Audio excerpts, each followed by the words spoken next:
Kumusta po mga kapadre? Welcome po sa ating farm vlogs. Mag-subscribe na po kayo at mag-like para sa mga bagong adventures. Maraming salamat po! Magandang buhay mga padre. Ayos-ayos muna tayo dito. Magluluto tayo ng may dumaan dito, puset, tsaka tahong. Magluluto tayo ng pagkain namin tsaka ng mga tao. Ayan, puset. Ang kilo ng puset 240, tapos may tahong na rin akong binili para may sabaw kami. Luluto ko na lang yung tahong tinola, tapos yung puset i-adobo ko. Etong tahong 1 kilo is yan 120. Ayan, cooker muna tayo. Mamaya na tayo pumunta sa construction sa pinagagawa natin sa likuran. Ayan, ang agang nagagaskata ng caretaker natin. I-adobo na lang natin itong puset. Ito mga padre, continuous natin. Lugasan ko lang yung pinaglagyan ng puset, malangaw.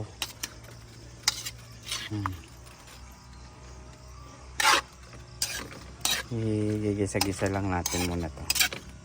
I-adobo na lang natin siya para masarap. Gamit pala natin dito electric stove. Puro electric na tayo. Mahal kasi kapag nag-butane tayo, mabilis maubos. Total meron na rin tayo ngayong kuryente, kaya sulitin na lang natin gumamit ng mga electric. Ano yan? Yan natin mga padre. Ayan, hindi ko na nilagyan ng tubig yan. Kusang nagtubig na yung pusit natin. Ano pa lang to, gisa pa lang to. Wala pa tayong nilalagay ng mga pampalasa dito. Masarap sana to kung may kamatis. Kaso, ang dami ko nang binilihan dito. Kasi hindi na ako pumunta sa palengke ngayon. Dati everyday namimili ko. Ngayon meron akong nag-alok dito, nagrarasyon ng mga naka-tricycle. Bumili na rin ako. Mamaya balikan natin mga padre. Ayan. Tingnan natin. Ang dami natin mga bisita ngayon dahil kapag seafoods talaga maraming bisita. Lagyan natin ng paminta. Masarap dalawang supot ng paminta. Ito isa sa sachet lang mga padre. Lagyan natin paminta. Tapos lagyan natin ng konting bechin para magkaroon ng umami. Konti lang. Oops, tama na.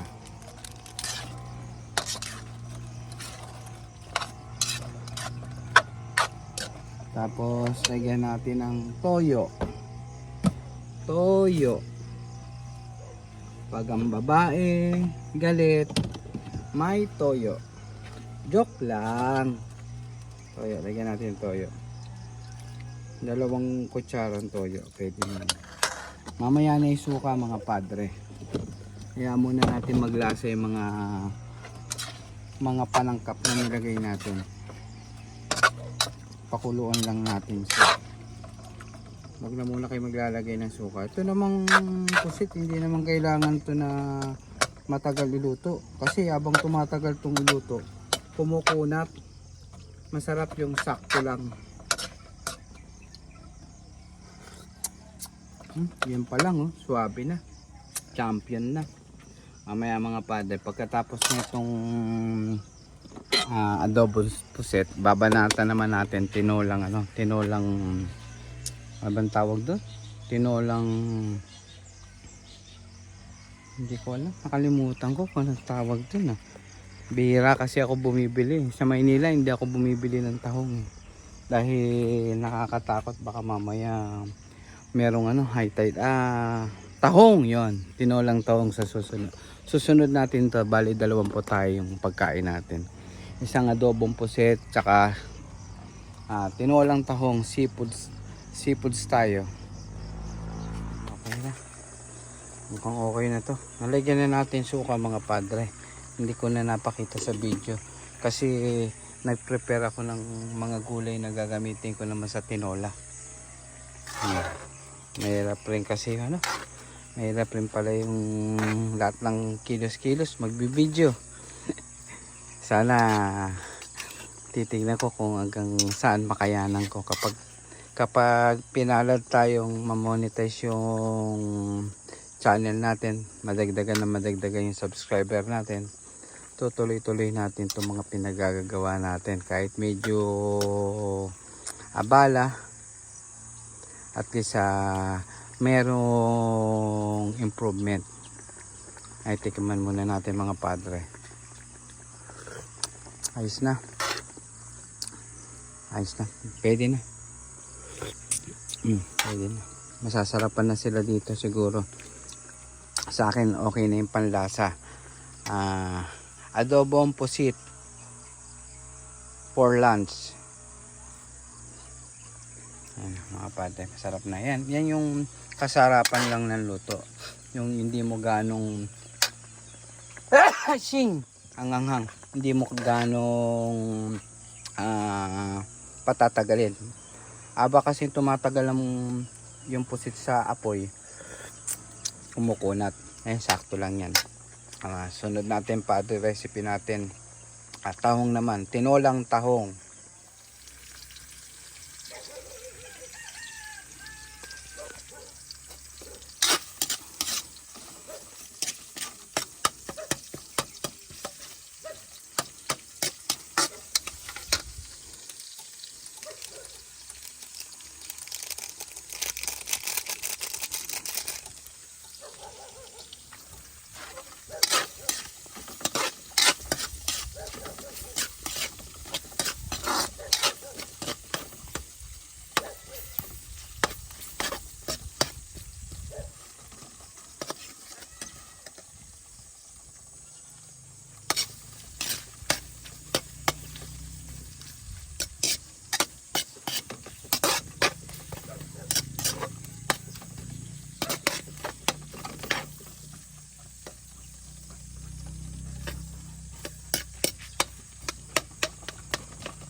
Check na natin yung tinolang tahong natin.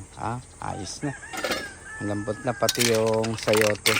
Ayan, pag ganyan na mga padre, lagyan na natin ng sabaw. Lagay na muna natin tong hinarvest nating malunggay. Ayan, malunggay. Masarap, may malunggay. Ayan. Masarap yung sabaw. Tapos lalagyan natin ng konting tubig.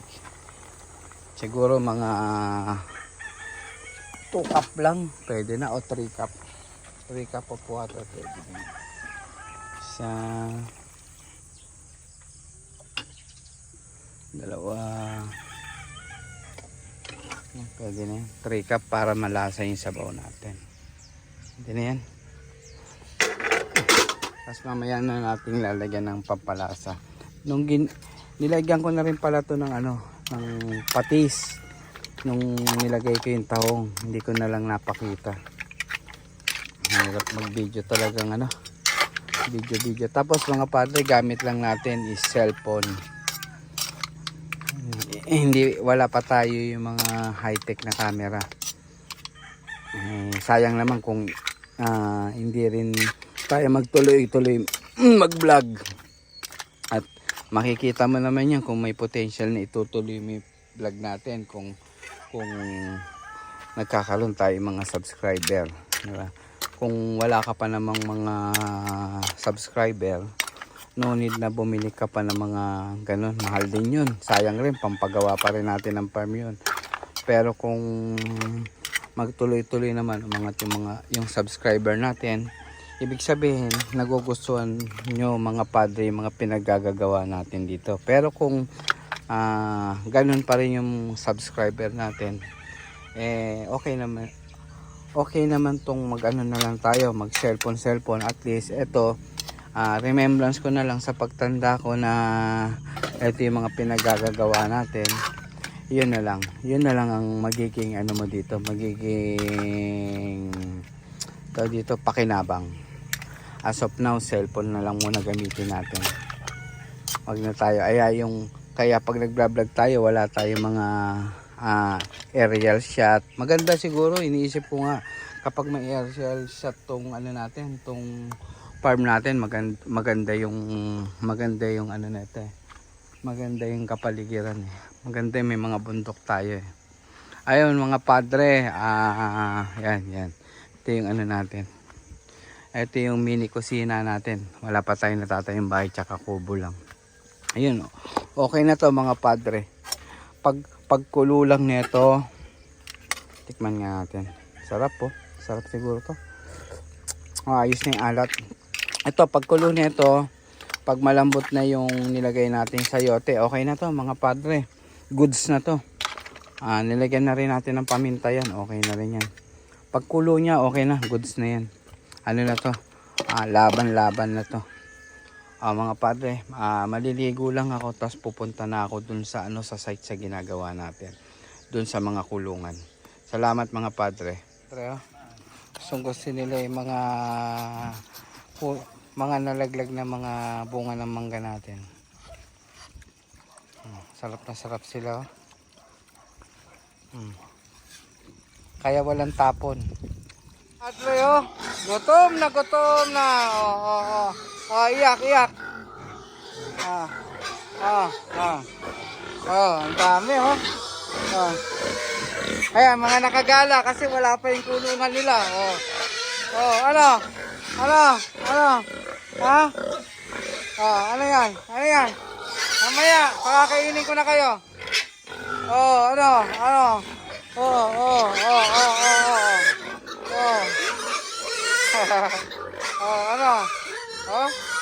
Ayan ayun na sila. Ito pa, yung barako natin. Gutom na. Dami, sumusunod sa akin, Gutom na. Ito pa, yung bagong panganak na si Aruba. Yung mga pigs. Dami na natin, yun ang talagang kailangan natin. Yung kulungan. Ayan, gutom na sila, oras na kasi napakain natin, mga padre. Ano? Gutom. Ito yung gagawin natin ngayon, itong apat na to. Bubulugan na natin yan. Ito, ayan, ito yung mga rinoot natin na siyan. Ayan,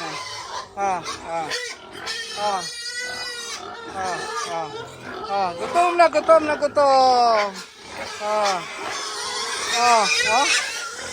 Nakakatuwa, dami na nila. Yung nanganak natin si Ivana, nandun pa yun. Nandun pa sa, sa talian. Ayan, ayan, Ito si Aruba, nandito yung mga anak niya. Bukas kasi magpapakapon tayo. Bukas kakapunin na yung mga anak niya. Dami,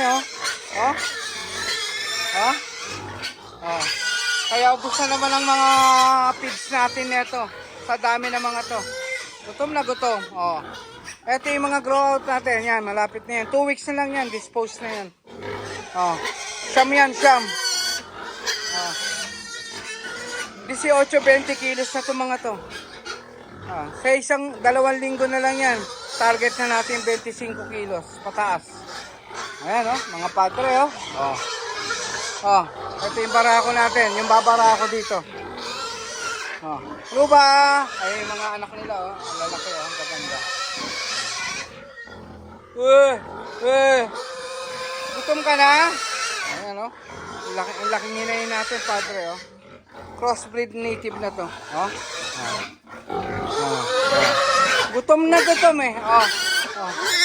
Oh. Oh. Gutom. Gutom. Oh, ayan na, gutom din. Oh. Gutom. Oh. Papakain muna tayo mga padre oh. Sinusundan na tayo oh. Oh. Oh. Oh. Ayan oh. Galit na oh. Galit na galit. Gustong manakit. Ha?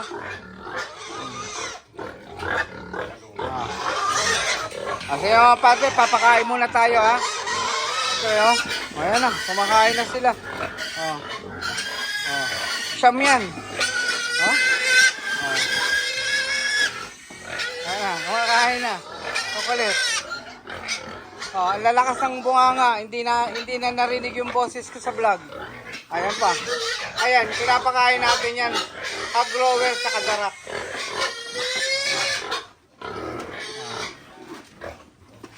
Oh. Ayan na yung si Kuya Jess. Ayan. Hog grower sa kadarak. Ayan. Wala, gutom na gutom eh. Oh. Oh, gutom na gutom lang eh. Ayan, wet feeding sila.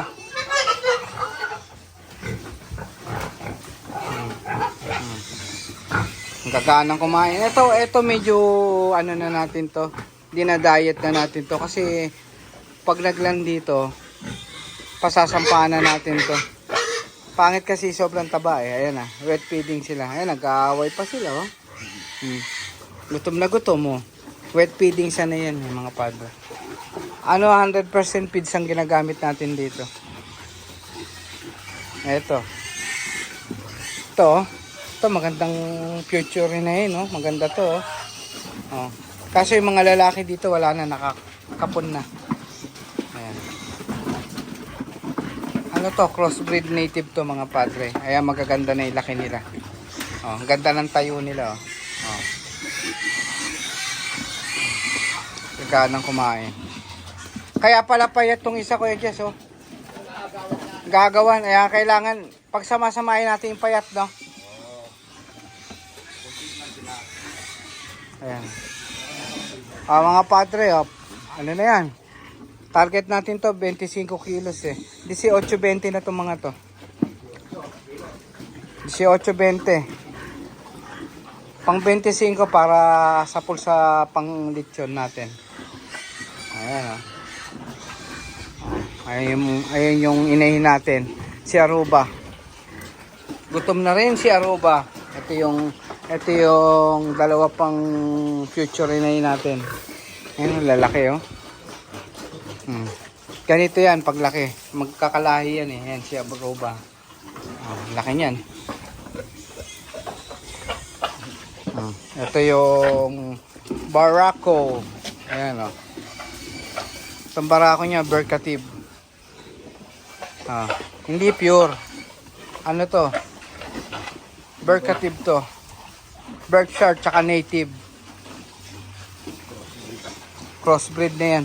Berkative. Ayan oh. Yan ang sasampa dito sa dalawa nating bagong inahin.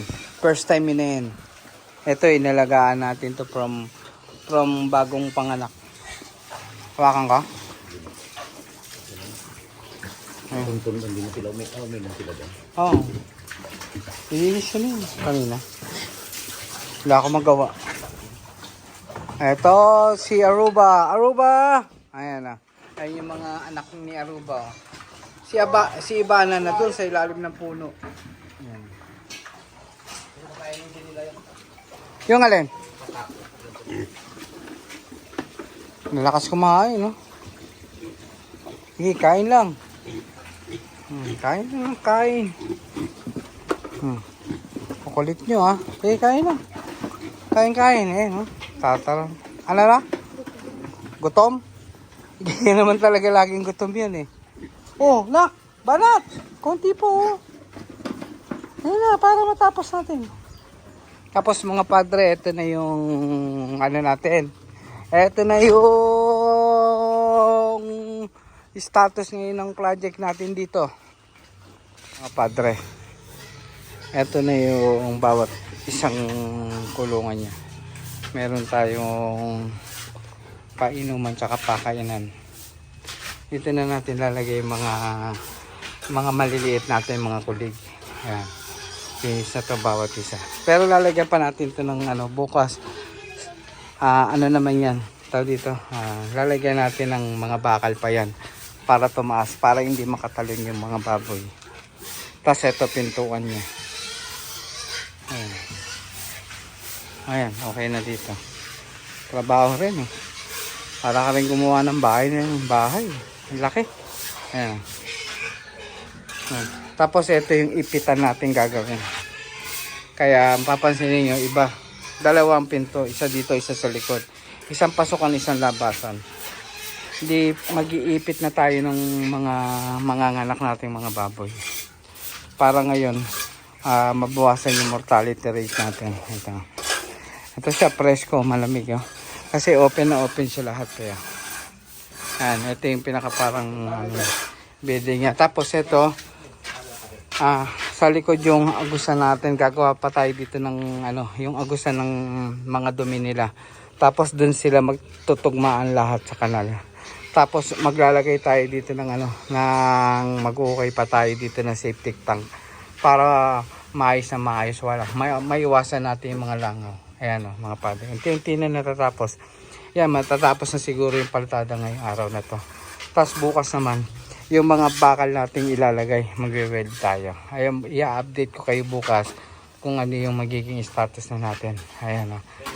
Tinitiran na nila. Pinapalitadaan na nila yung bawat Kailangan kasi ito nakapalitada, mga padre. Pag walang palitada to, wala, uubusin to ng mga baboy, yung mga nguso nila. Pag kinaskas nyo na yan, ubos yung hollow blocks na yan. Para magiging parang tsokolate itong natin, itong mga pader natin. Kaya kailangan natin talaga palitadahan ito. Padre, hapon na naman. Ayan, nire-ready na natin yung bakal na gagamitin bukas. Tapos bukas, ito, pagigiba ko na rin to. May gagawa na rin bukas ng kulungan ng bibi natin. Ayan, hinapon na rin kami, oh. Ito na lang yung papalitadahan. Pero okay lang naman yun. Saka na natin papalitadahan. At ang importante, may palitada na yung loob natin. Kasi yung loob, ang importanteng merong palitada. Pag walang palitada to, naku po, wala, ubos yan sa baboy natin. Ayan. Bukas, steel works naman tayo. Ayan yung mga gagamitin natin, mga materyales. Tubulak. Lalagyan pa natin ng tapos gagawa na rin tayo ng pipe, yung ipitan. Dalawang ipitan, dalawang paanakan. Gaya ng sinabi ko, para mabawasan yung mortality natin, para maging maganda yung harvest natin, magkaroon tayo ng harvest na maganda. Ayan, laki niya mga padre. Dalawa, tatlo.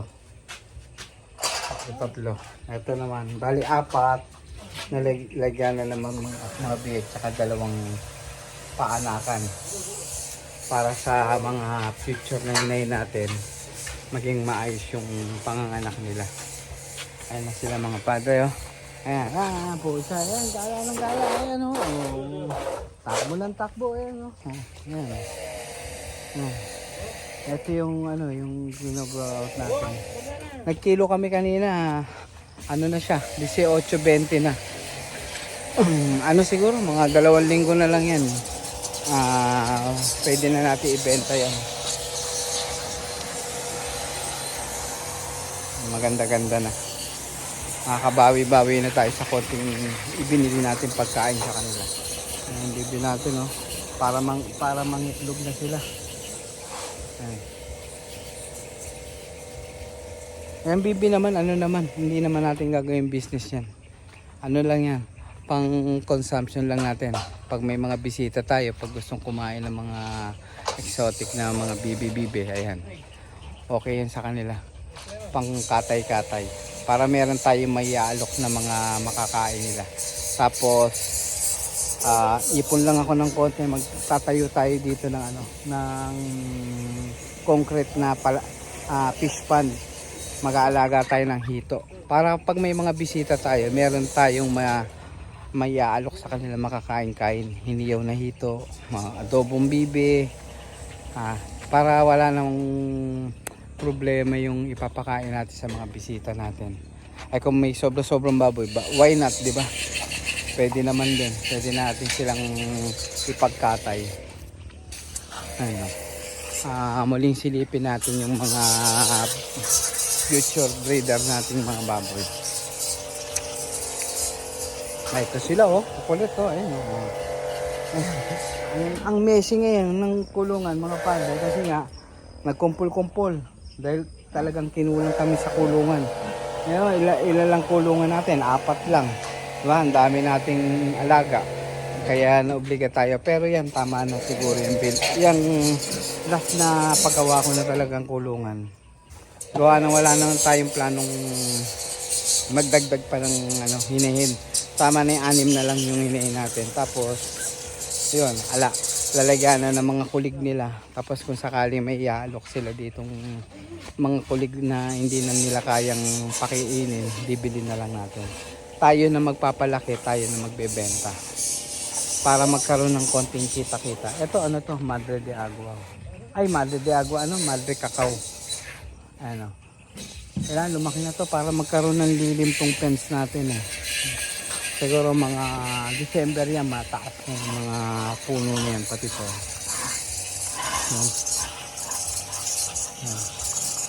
Ayan mga padre, ulitin ko, maraming salamat sa paisa-isa, 2 subscriber natin. Pasensya na rin kayo sa quality ng video natin. Cellphone lang ang gamit po natin kaya medyo magalaw. Nag-vlog lang tayo. Ayaw pa natin sumugal na bumili tayo ng pam-vlogging. Total konti pa lang naman tayo. At least sana napapasaya ko kayo, nabibigyan ko kayong konting motivation na katulad ko from Manila, napadpad tayo sa probinsya, naglakas ng loob na mag-business dahil ito yung gusto kong farm life na buhay. Ayun, masaya naman mga padre. So mainit talaga, ang laki ng initim ko, sobra, pero okay lang, wala namang problema yun. Sabi nga kung saan ka masaya, supportaan ka. Ayan mga padre, yung edit, pasensya na rin kayo sa edit ko ha. Hindi naman talaga tayo techie. Pinipilit lang nating gampanan yung pag-vlog, pagbibideo, pag-i-edit. Siguro naman pag medyo tumagal-tagal na tayo, makakabisado na rin natin yung vlogging, yung pag-vlogging, pag-i-edit. Ngayon testing lang. Ang plano ko lang naman talaga magkaroon tayo ng remembrance pagtanda natin na kung paano ko binuo tong farm na to, na nakayanan ko kahit na taga Maynila ko. Ayan, unti-unti ang puhunan lang natin is lakas ng loob saka pakikisama. Magastos talaga, pero okay lang, masaya naman, lalo na kapag nagkakaroon ka ng mga extended family dito sa probinsya. Mababait naman sila. Ayun mga padre, palambing naman, pa-subscribe naman tayo dyan para dumami yung pamilya natin dito sa YouTube. Always take care, lalo na yung anak ko na nasa ibang bansa. Ingat ka palagi, nak. See you soon. Kikita rin tayo. Siguro, pag may time si tatay, magkita tayo dyan. Ayun mga padre, lagi ko sinasabi, ingat kayo and God bless.